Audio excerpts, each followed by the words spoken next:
नमस्ते दोस्तों। जो गिरने से डरते हैं वो कभी उड़ान नहीं भरते। ये बहुत ही सिंपल सा मतलब है, लेकिन ये बहुत ही इम्पैक्टफुल है किसी भी व्यक्ति के लाइफ में। अगर कोई भी व्यक्ति अगर लक्ष्य पाना चाहता है, अगर कोई सपना देखा है, तो अगर उसके तरफ से वो मेहनत नहीं करता है उस लक्ष्य को प्राप्त करने के लिए या फिर अपने सपने को पूरा करने के लिए, तो वो फिर उस लक्ष्य को प्राप्त नहीं कर सकता। यही बातें इस कोट में कही जा रही है कि किसी भी व्यक्ति को अगर कोई भी सोचता है कि मुझे आने वाला जीवन ऐसा बनना चाहिए, इस पद पे पहुंचना है, तो उसके लिए उसे मेहनत करने की आवश्यकता है। ऐशो आराम कर छोड़कर उस लक्ष्य के प्रति कठिन परिश्रम करने की आवश्यकता है, तभी वो लक्ष्य प्राप्त करने में सफल हो पाता है। तो आइए इसी के साथ आज का डिस्कशन शुरू करते हैं। आज का डेट है 10 जनवरी 2024 और अभी हम डिस्कस करेंगे द हिंदू के कुछ इंपॉर्टेंट आर्टिकल्स हिंदी में। तो सबसे पहला आर्टिकल हम लोग डिस्कस करेंगे बिल्किस बानो को न्याय और सजा की माफी पर जो सवाल किया जा रहा है। मतलब कि सुप्रीम कोर्ट ने 2002 के बिल्किस बानो की सामूहिक बलात्कार मामले में 11 लोगों को दोषी ठहराया गया था। ठीक, तो उनको जो दोषी ठहराया गया, आगे चलकर गुजरात सरकार का जो फैसला आया कि उन्हें रिहा कर दिया जाए। ठीक है, इसी को कहा जाता है रिमिशन, सजा को माफ कर देना। तो फिर से क्या किया गया सुप्रीम कोर्ट के द्वारा कि इस मामले को फिर से रिव्यू किया गया और जो बलात्कार मामले में दोषी ठहराए गए 11 लोग थे, उनको दी गई छूट को रद्द कर दिया गया। ठीक है, यह था पूरा का पूरा मामला कि पहले गुजरात सरकार ने इन 11 आरोपियों की सजा को रद्द कर दिया था और फिर से सुप्रीम कोर्ट ने गुजरात सरकार के फैसले को अवैध ठहरा दिया। ठीक है, और उन पर जो सजा था उन पे कोई राहत नहीं दिया, उनके जो छूट थे उसको रद्द कर दिया, उनके रिमिशंस को रद्द कर दिया। तो सबसे पहले जान लेते हैं रिमिशन होता क्या है। रिमिशन को ही छूट कहा जाता है। ठीक है, माफी का तात्पर्य है अदालत द्वारा लगाए गए दंड या सजा को कम करना या फिर रद्द करना। यह सरकार या संबंधित अधिकारियों को किसी व्यक्ति को उसकी सजा से पूरी तरह से रिहा करने या फिर सजा की गंभीरता को कम करने का विवेक प्रदान करता है। तो हम लोग देख लेते हैं कितने प्रकार के रिमिशंस होते हैं। देख सकते हैं क्षमा, मतलब कि पार्डन भी उसे कहा जाता है। यह सजा और दोष सिद्धि दोनों को हटा देता है और दोषी को सभी सजाओं, दंडों और अयोग्यताओं से पूरी तरह से मुक्त कर देता है। उसी को क्षमा कहा जाता है, जो सिर्फ और सिर्फ राष्ट्रपति के द्वारा दिया जाता है। ठीक है, जो राष्ट्रपति होते हैं इस तरह का फैसला जो करते हैं, लोकसभा के जितने भी इलेक्टेड मेंबर्स हैं, खासकर रूलिंग पार्टी के और प्रधानमंत्री के विवेक के आधार पे ही इस तरह का निर्णय लेते हैं। ठीक है, इस क्षमा याचना का। तो उसके बाद अगला जो है कम्यूटेशन, यह जो है सजा के एक रूप को हल्के सजा के रूप में बदलने को दर्शाता है। उदाहरण के लिए अगर मौत की सजा किसी को दी गई है तो उसको कठोर कारावास में परिवर्तित कर दिया जाएगा। ठीक है, और माफी, उसी को रिमिशन कहा जाता है। इसका तात्पर्य है सजा की प्रकृति को बदले बिना उसकी अवधि को कम कर देना। मतलब कि किसी को अगर कठोर कारावास दिया गया है तो उसको 7 वर्ष से 3 वर्ष कर दिया गया। ठीक है, तो प्रकृति नहीं बदला गया सजा का, बस अवधि को कम कर दिया है। ठीक है, उदाहरण के लिए यही बात कहा जा रहा है कि 5 वर्षों के कठोर कारावास की सजा को घटाकर 1 वर्ष के कठोर कारावास में बदल देना। उसके बाद राहत, उसी को कहा जाता है रिस्पाइट। यह किसी विशेष तथ्य, जैसे कि किसी दोषी की शारीरिक विकलांगता या फिर महिला के गर्भवती होने के समय में उनका जो सजा है उसका मूल रूप को परिवर्तित कर दिया जाता है। ठीक है, तो मूल रूप से दी गई सजा के स्थान पर कम सजा देने को दर्शाता है, इसी को कहा जाता है राहत। और प्रत्यावर्तन, उसी को कहा जाता है रिप्राइव। इसका तात्पर्य है अस्थायी अवधि के लिए किसी सजा के निष्पादन पर रोक लगा दिया जाता है। जैसे किसी की फांसी अगर कल होनी है, मान लीजिए कल बृहस्पतिवार है, ठीक है, 11 जनवरी, किसी की फांसी होने वाली है, अगर वो व्यक्ति अभी तक एक भी बार आवेदन नहीं किया गया है राष्ट्रपति के लिए, तो वो अपराधी चाहे तो एक बार एप्लीकेशन कर सकता है। वो अपने सारे के सारे जितने भी ऑप्शंस हैं उनके बचने के, वो प्रयोग कर सकता है फांसी से पहले। ठीक है, तो उसी के लिए फिर से क्या होगा कि उसका जो फांसी है उसे अनिश्चित काल के लिए अभी रोक दिया जाएगा। ठीक है, तो इसका उद्देश्य जो है वो दोषी को राष्ट्रपति से क्षमा या सजा की मांग करने के लिए समय देना है। ठीक है, तो इन सभी चीजों को हम लोग विस्तार से पढ़ लेंगे और क्या था पूरा का पूरा मामला बिल्किस बानो का, उसकी प्रकृति को हम लोग जान लेंगे। उसके बाद अगला आर्टिकल जो है स्वच्छ वायु लक्ष्य से बहुत दूर है अधिकांश भारतीय शहर। मतलब इसमें क्लियर कहा जाता है कि अधिकांश भारतीय शहरों में लगातार जो देखा जा रहा है कि एयर क्वालिटी इंडेक्स, ठीक है, वो बहुत ही खराब स्तर पर देखा गया। पहले तो बात था सिर्फ पंजाब या फिर हरियाणा के क्षेत्रों में, तो कहा जाता था दिल्ली सरकार के द्वारा कि यहाँ पे लगातार जो है वो फसलों के पराली को जलाया जाता है, जिससे कारण यहाँ पे एयर क्वालिटी खराब होती है। लेकिन अभी मामला आया है नवी मुंबई, उज्जैन, विशाखापत्तनम, ठीक है, पूना।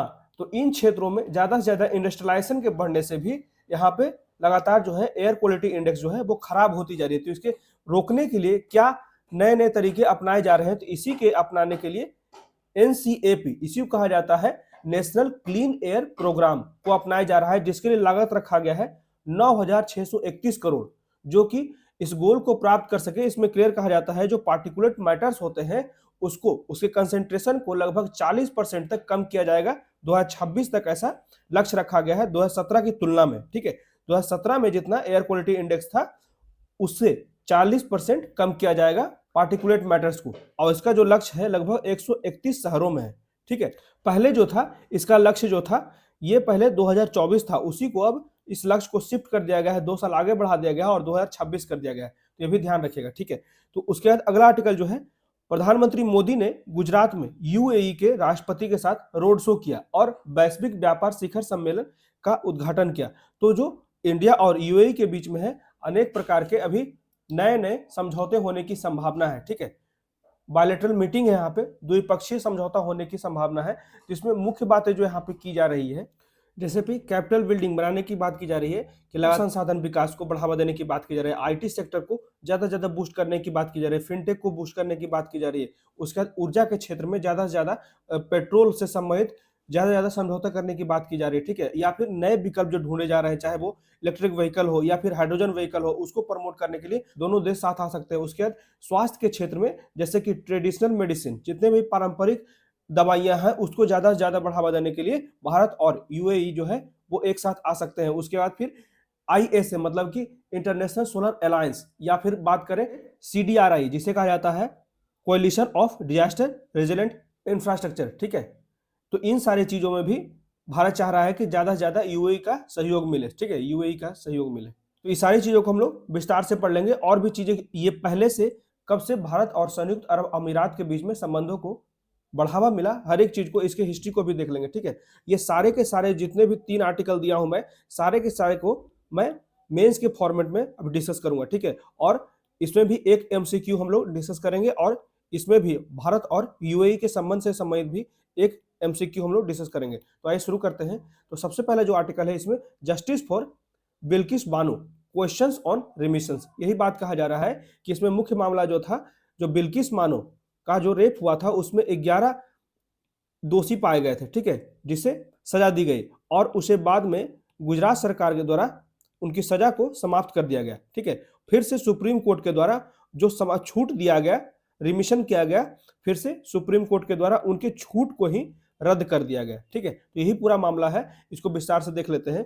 तो इसमें कहा जाता है कि सुप्रीम कोर्ट ने 2002 के बिल्किस बानो सामूहिक बलात्कार मामले में दोषी ठहराए गए 11 लोगों को दी गई छूट को ही रद्द कर दिया। अदालत ने फैसला सुनाया कि उनकी सजा माफ करने और उन्हें रिहा करने का जो गुजरात सरकार का फैसला है वो पूर्णतः अवैध था। तो क्या होता है रिमिशन, छूट क्या होता है? तो माफी का तात्पर्य वही है कि अदालत द्वारा लगाए गए दंड को किसी भी हाल में उसके अगर स्वरूप को कम किया जाता है, उसी को छूट कहा जाता है।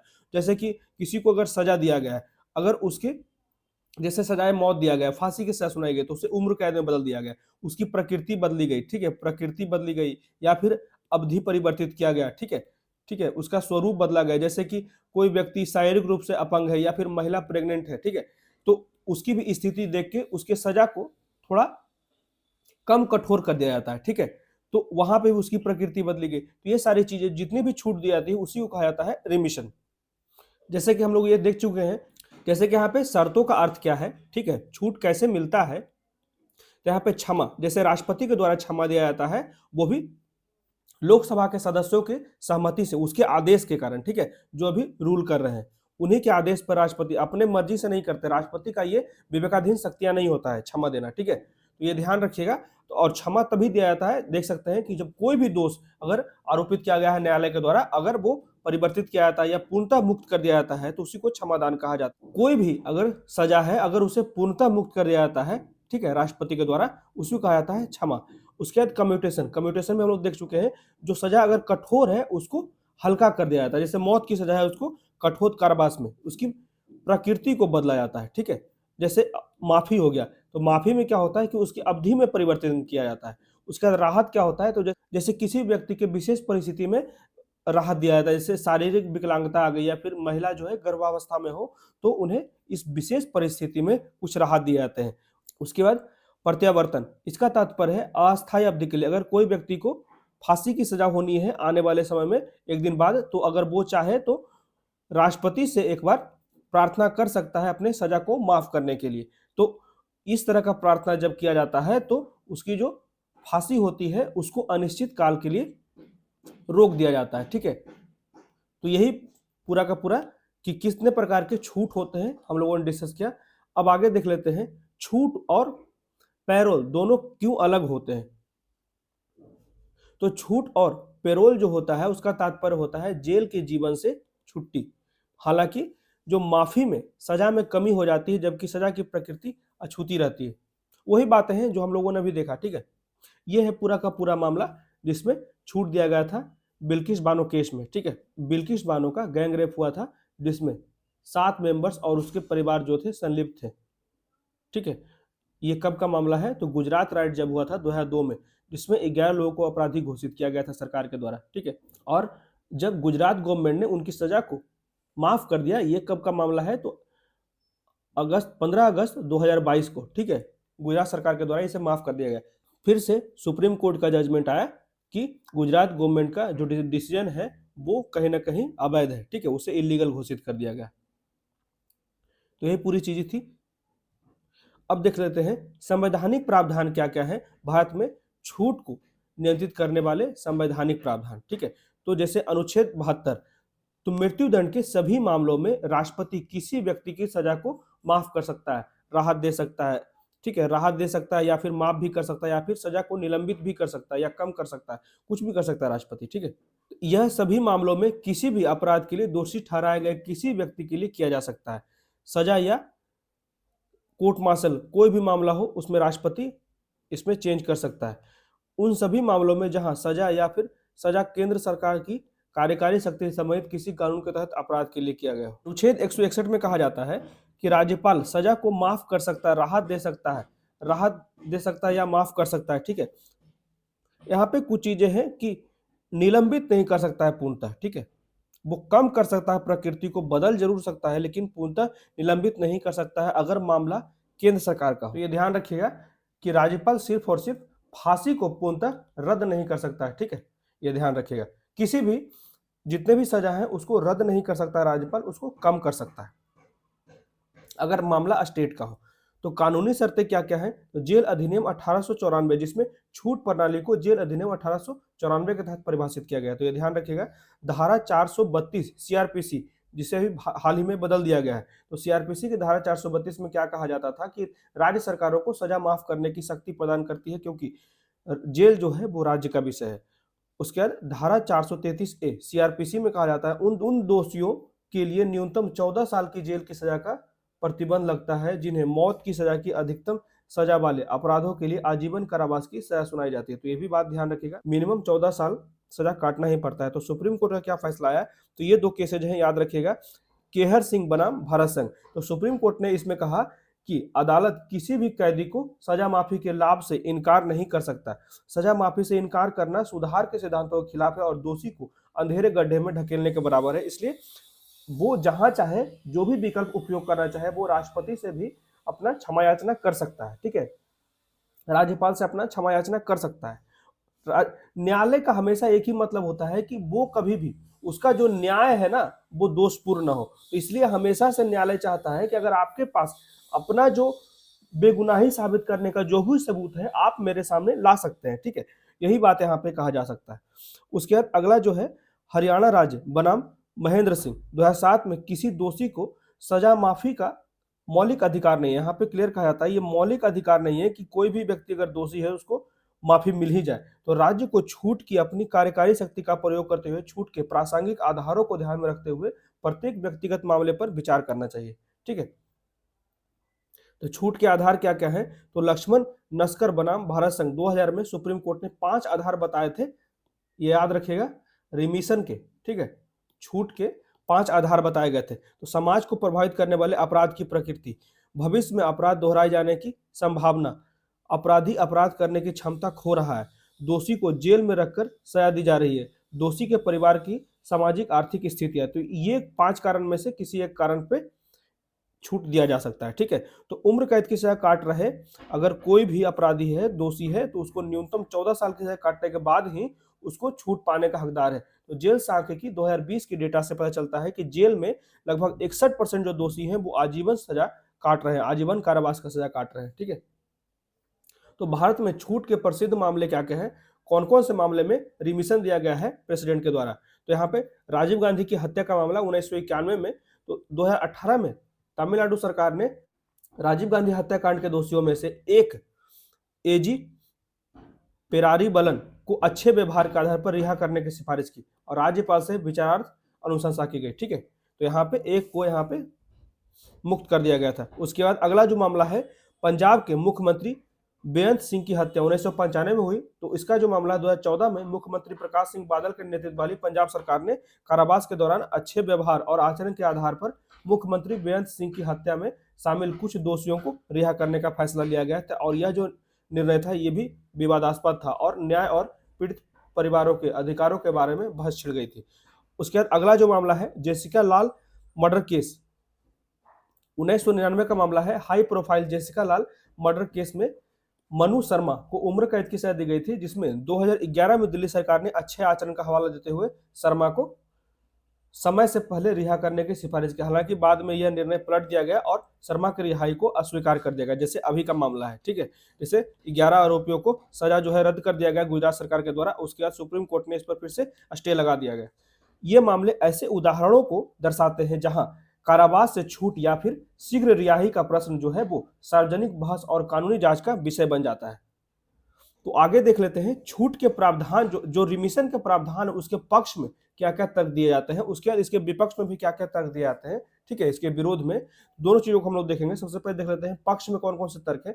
तो भारत में सजा में छूट की अवधारणा जो है सजा काट रहे व्यक्तियों और आपराधिक न्याय प्रणाली दोनों के दृष्टिकोण से कुछ लाभों से जोड़ती है। कुछ संभावित लाभों का उल्लेख यहाँ पे किया गया था, जैसे पुनर्वास या फिर पुनर्एकीकरण। अपराध में दोषी ठहराए गए व्यक्ति में छूट देना सकारात्मक बदलाव की स्वीकृति है। यह पुनर्वास और समाज में पुनः एकीकरण के विचार को बढ़ावा देता है। दूसरा जो है सुधार का मानवीय दृष्टिकोण, जो कि छूट की अवधारणा जो है वो मानवीय विचारों जैसे कि बुढ़ापे, स्वास्थ्य स्थितियां या फिर अन्य दयालु कारणों पर आधारित होती है।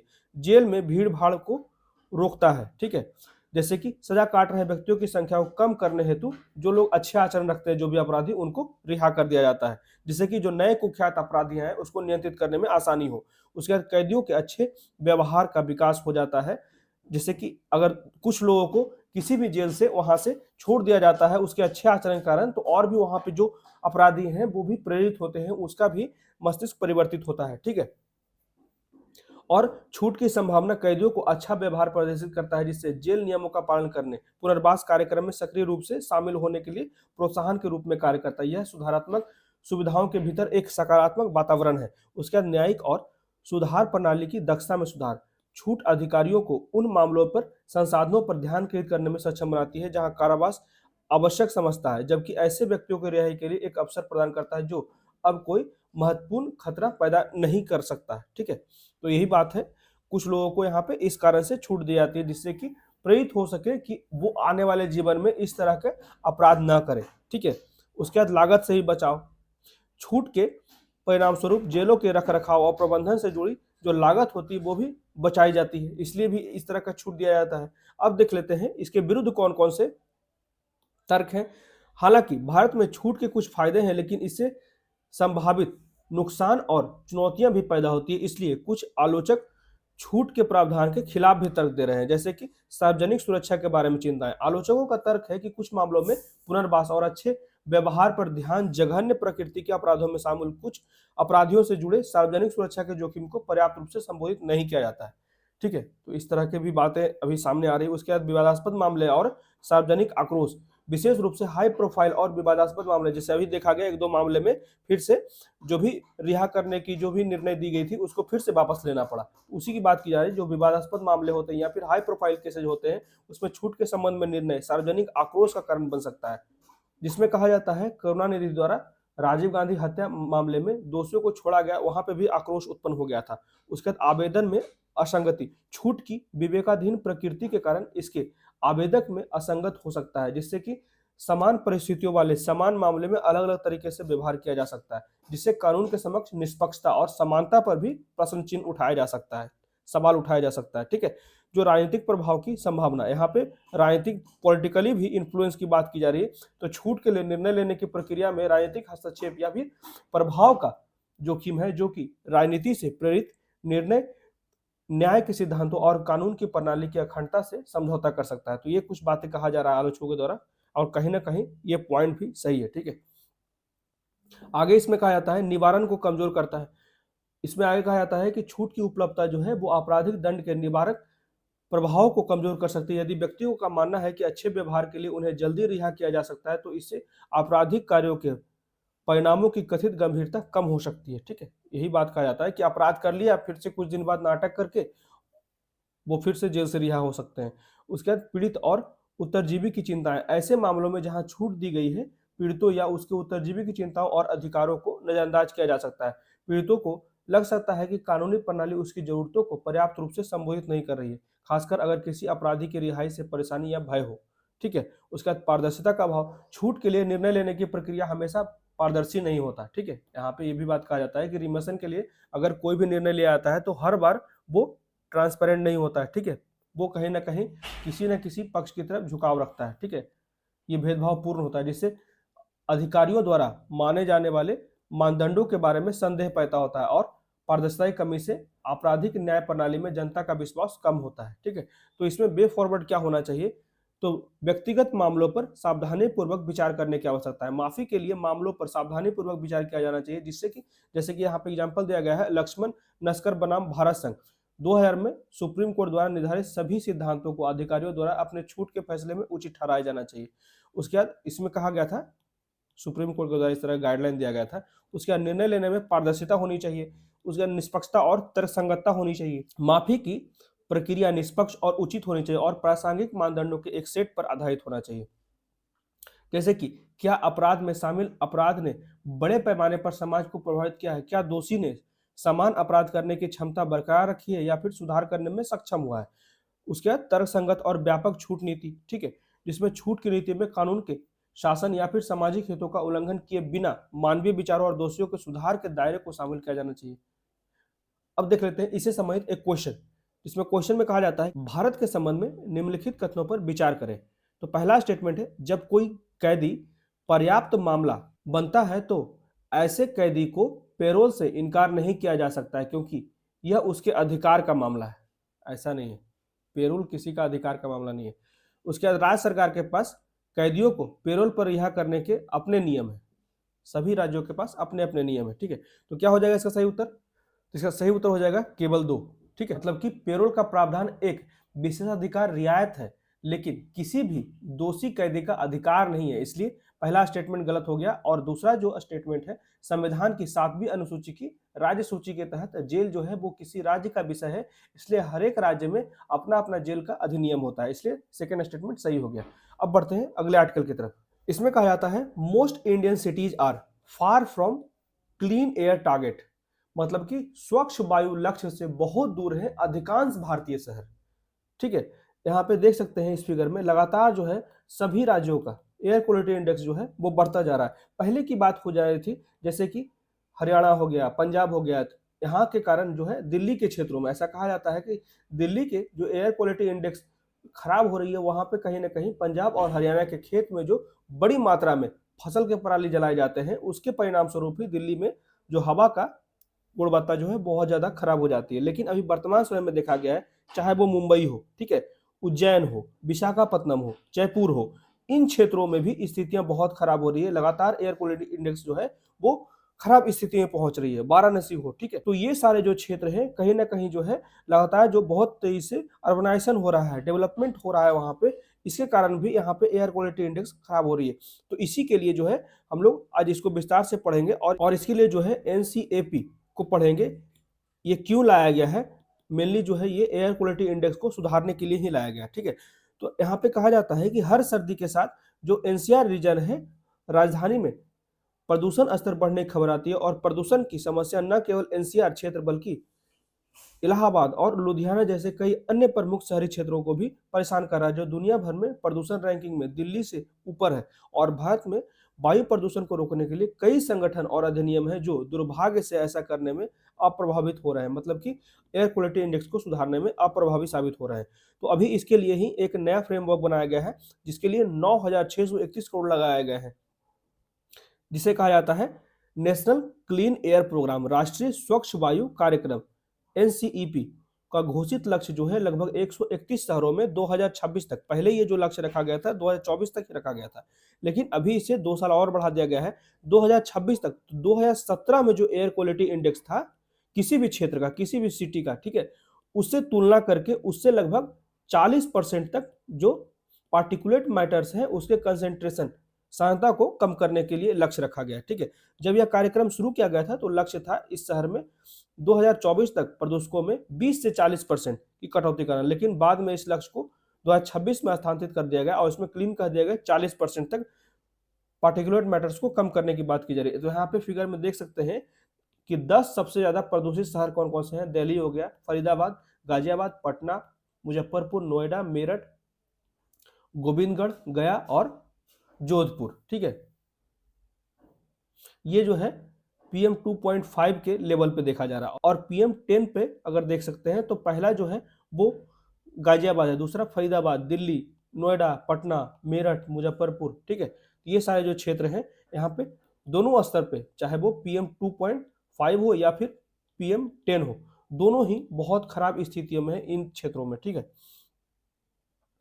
तो इसी पे यहाँ पे कहा जाता है कि एनसीएपी ने शुरुआत में 2024 में प्रमुख वायु प्रदूषक PM 2.5 और PM 10 को 20 से 30% तक कम करने का लक्ष्य रखा था, जिसमें सुधार के लिए 2017 को आधार वर्ष माना गया था। ठीक है, हालांकि 2022 में केंद्र ने गोल पोस्ट को स्थानांतरित कर दिया और पार्टिकुलेट मैटर का एकाग्रता कंसेंट्रेशन में 40% की कमी का एक नया लक्ष्य निर्धारित किया गया, लेकिन 2026 तक। ठीक है, यही बातें थी यहाँ पे। ठीक है, तो एनसीएपी कितना प्रभावी रहा अब देख लेते हैं। तो ये मुख्य पॉइंट है, इसे याद रखिएगा। Centre for research on energy and clean air ने एनसीएपी के 4 साल के प्रदर्शन का विश्लेषण किया है। तो राज्य प्रदूषण नियंत्रण बोर्ड और शहरी स्थानीय निकायों और केंद्र के बीच हस्ताक्षरित समझौते के तहत 131 शहरों में से केवल 38 को वार्षिक प्रदूषण कटौती लक्ष्य दिखाई दे रहा है। ठीक है, मात्र 38 ही ऐसे शहर दिख रहे हैं जिसका जो है पार्टिकुलेट मैटर्स 2.5 हो या फिर पार्टिकुलेट मैटर 10 हो, इसकी कमी दिख रही है। और केंद्र वित्त वर्ष 2011 से 22 के लक्ष्यों को पूरा करने में कामयाब रहा है। मात्र 38 ही ऐसे शहर है। तो ये ध्यान रखिएगा, CREA का मतलब होता है centre for research on energy and clean air. ठीक है, तो इसी का एक नोट आया है जिसमें कहा गया है लगभग 37 शहरों ने स्रोत विभाजन अध्ययन, जो एक शहर में प्रदूषण के प्रमुख स्रोतों की मात्रा निर्धारित करता है, को पूरा कर ले रहा है। मात्र 37 शहर ही ऐसे हैं जहां पे कम उत्सर्जन हो रहे हैं। ठीक है, कम एयर क्वालिटी इंडेक्स खराब हो रहे हैं। ठीक है, हालांकि इनमें से अधिकांश रिपोर्ट जनता के लिए उपलब्ध नहीं है। ठीक है, जो पब्लिक प्लेटफॉर्म पे उपलब्ध नहीं किए गए हैं। और इन अध्ययनों की जानकारी के साथ किसी भी शहर की कार्य योजना को अद्यतन नहीं किया जा सकता, अपडेट नहीं किया जा सकता, क्योंकि उन्हें एनसीएपी कार्यक्रम के तहत होना चाहिए। तो यही बात कहा जा रहा है कि बहुत से जो रिपोर्ट है CREA के द्वारा दिए गए हैं, जबकि एनसीएपी के द्वारा होना चाहिए। तो CREA का अनुमान है कि 2024 तक 1500 निगरानी स्टेशन होने चाहिए। ज्यादा से ज्यादा निगरानी स्टेशन की बात की गई है CREA के द्वारा। ठीक है, जिससे कि एनसीएपी लक्ष्य तक पहुंचने के लिए भारत को प्रति वर्ष 300 से अधिक मैनुअल वायु गुणवत्ता निगरानी स्टेशन की आवश्यकता होगी। और पिछले 4 वर्षों में मात्र जो है वो 180 स्टेशन ही स्थापित किए गए हैं जो निगरानी कर सके, लगातार जो है एयर क्वालिटी इंडेक्स पे निगरानी रख सके। ठीक है, लेकिन मात्र जो है 180 स्टेशन ही स्थापित किए गए, वो भी पिछले 4 वर्षों में। अब तो सिर्फ 2 वर्ष बचे हुए हैं और उसे लगभग 1320 स्टेशन अभी बनाने की आवश्यकता है। तो ये देख सकते हैं aim of national clean air programme. ठीक है, तो ये ध्यान रखिएगा, इसमें कुछ मुख्य बातें हैं कि क्या क्या एम रखा गया है। हम लोग पहले ही देख चुके हैं 2026 तक का एम रखा गया है। लगभग 131 सिटीज को चूज किया गया है, जिसमें पार्टिकुलेट मैटर 2.5 और पार्टिकुलेट मैटर 10 को कम करने के लिए ये कार्य कर रहे हैं लगातार। ठीक है, जहाँ पे लगभग जो है 180 अभी भी निगरानी स्थान बनाए गए हैं जिससे लगातार जो है एयर क्वालिटी इंडेक्स का मॉनिटरिंग किया जा सके। तो यही बात है, लगभग 1500 मॉनिटरिंग स्टेशन बनाने की बात की जा रही है। तो क्या एनसीएपी प्रदूषण कम करने में कामयाब रहा है? तो एनसीएपी ट्रैकर द्वारा निगरानी किया जा रहा है। तो एनसीएपी ट्रैकर वायु प्रदूषण जो है वो नीति में सक्रिय 2 संगठनों, तो ये याद रखिएगा, एनसीएपी ट्रैकर जो है, जो लगातार जो एयर क्वालिटी इंडेक्स को ट्रैक करता है, तो ये जो बनाया गया है ये किसके द्वारा बनाया गया है? तो क्लाइमेट ट्रेंड्स और रेस्पिरर लिविंग साइंसेज की एक संयुक्त परियोजना है, ठीक है, एक ज्वाइंट प्रोजेक्ट है। तो एनसीएपी ट्रैकर जो है वो एनसीएपी के तहत निर्धारित 2024 तक स्वच्छ वायु लक्ष्यों को प्राप्त करने में प्रगति करने के लिए निगरानी कर रहा है। यही बात कहा जा रहा है इन शहरों में, जैसे राष्ट्रीय राजधानी दिल्ली एनसीआर रीजन जो है 2022 में सबसे अधिक प्रदूषित रही, जिसमें वार्षिक औसत जो PM 2.5 सहायता थी वो 99.71 थी, ठीक है। लेकिन दिल्ली में PM 2.5 के स्तर में 2019 की तुलना में 7% से अधिक वृद्धि हुई। तो ये भी ध्यान रखिएगा, वो एनसीआर की बात हो रही है, यहाँ पे दिल्ली की बात हो रही है। एनसीआर में बहुत से रीजन आ जा रहे हैं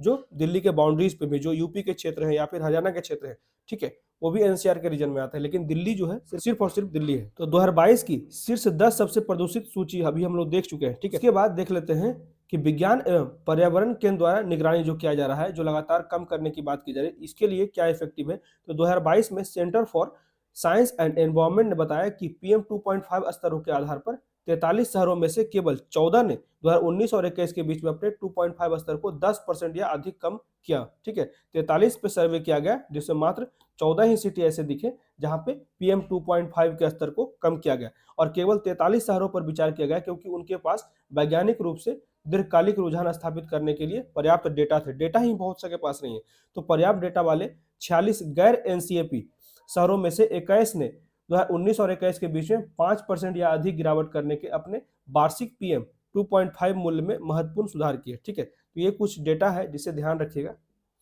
ठीक है। तो ये याद रखिएगा एनसीएपी क्या है, ठीक है, इसे क्यों लाया गया है। तो मेनली जो है एयर क्वालिटी इंडेक्स को सुधारने के लिए लाया गया है, 131 शहरों के लिए लाया गया है, ठीक है। लगातार जो है मॉनिटरिंग पॉलिसी अपनाया जा रहा है एयर क्वालिटी इंडेक्स को सुधारने के लिए। इसमें मेनली जो है PM 2.5 की कंसेंट्रेशन और PM 10 के कंसेंट्रेशन दोनों को कम करने के लिए इस तरह के प्रयास किए जा रहे हैं। ये था पूरा का पूरा आर्टिकल, एनसीएपी और जो एयर क्वालिटी इंडेक्स है उसे लगातार सुधारने की बात की जा रही है। अब बढ़ते हैं अगले आर्टिकल की तरफ। इसमें कहा जाता है Modi holds road show with UAE president in Gujarat opens global trade summit, ठीक है। मोदी ने गुजरात में UAE के राष्ट्रपति के साथ रोड शो किया, जिसमें वैश्विक व्यापार शिखर सम्मेलन का उद्घाटन भी किया गया, ठीक है। तो हम लोग पहले भारत और UAE के संबंध के बारे में जान लेते हैं।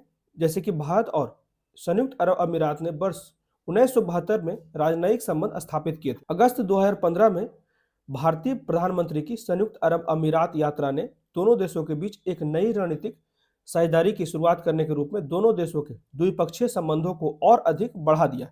इसके साथ ही जनवरी 2017, तो ये ध्यान रखिएगा 1972, ये क्रोनोलॉजी ध्यान रखिएगा, उसके बाद 2015, उसके बाद 2017, ठीक है, में भारत के गणतंत्र दिवस जो 26 जनवरी था, समारोह के मुख्य अतिथि के रूप में संयुक्त अरब अमीरात के क्राउन प्रिंस की भारत यात्रा के दौरान यह सहमति बनी कि द्विपक्षीय संबंधों का एक व्यापक रणनीतिक साझेदारी के स्तर तक उन्नत बनाना है, और इस भावना ने भारत UAE के व्यापक आर्थिक साझेदारी समझौते के लिए वार्ता शुरू करने में गति दी, ठीक है। तो यही बात कहा जाता है वाइब्रेंट गुजरात शिखर सम्मेलन से पहले PM मोदी और UAE के राष्ट्रपति थे गुजरात में। तो इसका आर्थिक महत्व क्या है UAE का भारत के लिए? तो संयुक्त अरब अमीरात ने न केवल मिड ईस्ट, मध्य पूर्व और पश्चिम एशिया के संदर्भ में बल्कि विश्व स्तर पर भी एक महत्वपूर्ण आर्थिक केंद्र के रूप में उभर रहा है, और खासकर जो है ईंधन के लिए, ठीक है, पेट्रोल के लिए। तो UAE की रणनीतिक स्थिति के कारण इसका उभार एक महत्वपूर्ण आर्थिक केंद्र के रूप में हुआ है। हाल ही में विजन 2021 अपनाया गया, इसके माध्यम से अपनी अर्थव्यवस्था में विविधता लाने की और तेल पर अपनी निर्भरता को कम करने का भी प्रयास किया गया, ठीक है। उसके बाद WTO के एक दस्तावेज के अनुसार वर्ष 2012 से UAE की अर्थव्यवस्था के विकास का नेतृत्व जो है वो गैर हाइड्रोकार्बन क्षेत्रों ने किया है। जो देश की अर्थव्यवस्था के सफल विविधीकरण को रेखांकित करता है। यहाँ पे यह भी बात कहा जा रहा है कि लगातार प्रयास किया जा रहा है कि यूएई भी है जो गैर पारंपरिक ऊर्जा का उपयोग कर रहा है। यद्यपि संयुक्त अरब अमीरात ने अपनी अर्थव्यवस्था को विविध बना रहा है, जिससे कि हाइड्रोकार्बन क्षेत्र में भी अत्यंत महत्वपूर्ण बना हुआ है, जिसके बाद सेवा और विनिर्माण क्षेत्र पर भी अपना योगदान बढ़ा रहा है, खासकर हाइड्रोकार्बन क्षेत्र में। ठीक है, और सर्विस के क्षेत्र में देखा जाए तो सेवा क्षेत्र के अंतर्गत वित्तीय सेवाएं, थोक एवं खुदरा व्यापार और रियल एस्टेट एवं व्यावसायिक सेवाएं भी मुख्य योगदान करता है। ठीक है, तो यही कुछ बातें हैं यहाँ पे। मेनली जो है इसमें कहा जाता है बहुत सी चीजों में, आज के जो न्यूज में आया था कि जैसे लगातार जो है मानव संसाधन के विकास पे बल दिया जा रहा है। ठीक है, उसके बाद फिर आईटी सेक्टर, उसके बाद फिनटेक, उसके बाद ऊर्जा के क्षेत्र में, चाहे वो सोलर हो जो गैर पारंपरिक ऊर्जा है, जो रिन्यूएबल एनर्जी है, ठीक है, जो सोलर एनर्जी है या फिर विंड एनर्जी है या फिर हाइड्रो एनर्जी है। ठीक है, तो इन सभी चीजों को प्रमोट करने के लिए, इसके इंफ्रास्ट्रक्चर को विस्तार करने के लिए ये दोनों जो है भारत और यूएई जो है एकजुट हो रहे हैं। उसके बाद एनर्जी हो गया, उसके बाद हेल्थ के सेक्टर में भी लगातार इंप्रूवमेंट की बात की जा रही है। और यहाँ पे ट्रेडिशनल मेडिसिन, मतलब कि पारंपरिक जो दवाएं हैं उसका ज्यादा से ज्यादा बढ़ावा दिया जाएगा भारत और यूएई के द्वारा। ठीक है, उसके बाद आगे जो कहा जाता है, भारत के द्वारा कहा जाता है आईएसए में ज्वाइन करने के लिए कहा गया है यूएई को। आईएसए का मतलब होता है इंटरनेशनल सोलर अलायंस, और सीडीआरआई जिसको कहा जाता है coalition for disaster resilient infrastructure. ठीक है, जिसमें स्ट्रांगली सपोर्ट किया जाएगा इंडिया के परमानेंट मेंबर्स के लिए। और एक बात कहा जा रहा है कि यूएन सिक्योरिटी काउंसिल में भी यूएई के द्वारा लगातार जो है परमानेंट मेंबर के लिए जो प्रयास कर रहा है भारत, उसमें भी यूएई के द्वारा सपोर्ट किया जाएगा। तो यही कुछ मुख्य बातें थी जिसमें अभी के जो बायलैटरल जो मीटिंग हो रहे हैं भारत और यूएई के बीच में, वो ध्यान देगा। तो इसी समय एक क्वेश्चन देख लेते हैं, भारत यूएई व्यापक आर्थिक साझेदारी समझौता सीईपीए के बारे में निम्नलिखित कथनों पर विचार किया जाता है। सीईपीए से अगले 5 वर्षों में दोनों देशों के बीच द्विपक्षीय व्यापार को 60 अरब अमेरिकी डॉलर के मौजूदा स्तर से बढ़ाकर 100 अरब अमेरिकी डॉलर तक पहुंचने की उम्मीद है। और दूसरा स्टेटमेंट है, यह व्यापार सौदा मूल शर्तों के किसी सख्त नियम के साथ नहीं आता है। तो क्या हो जाएगा इसका सही उत्तर? तो इसका सही उत्तर हो जाएगा केवल ए। ठीक है, मतलब कि भारत और यूएई ने एक आभासी शिखर सम्मेलन के दौरान एडवांसिंग कॉम्प्रिहेंसिव स्ट्रेटेजिक पार्टनरशिप और comprehensive economic partnership agreement CEPA, ठीक है, पर एक संयुक्त विजन स्टेटमेंट पर हस्ताक्षर किया था। इसी के लिए ये जो है कि आने वाले समय में 60 अरब से इन दोनों के बीच में जो है द्विपक्षीय व्यापार 100 अरब हो जाएगा। ये कहीं ना कहीं सही है। ठीक है, तो ये था आज का कुछ इंपॉर्टेंट आर्टिकल जो हमने द हिंदू के न्यूज़पेपर से पढ़ा। कैसा लगा प्लीज मुझे कमेंट करके बताएं, और मेरे वीडियो को ज़्यादा से ज़्यादा लाइक करें, शेयर करें और मेरे चैनल को सब्सक्राइब करें। Thank you.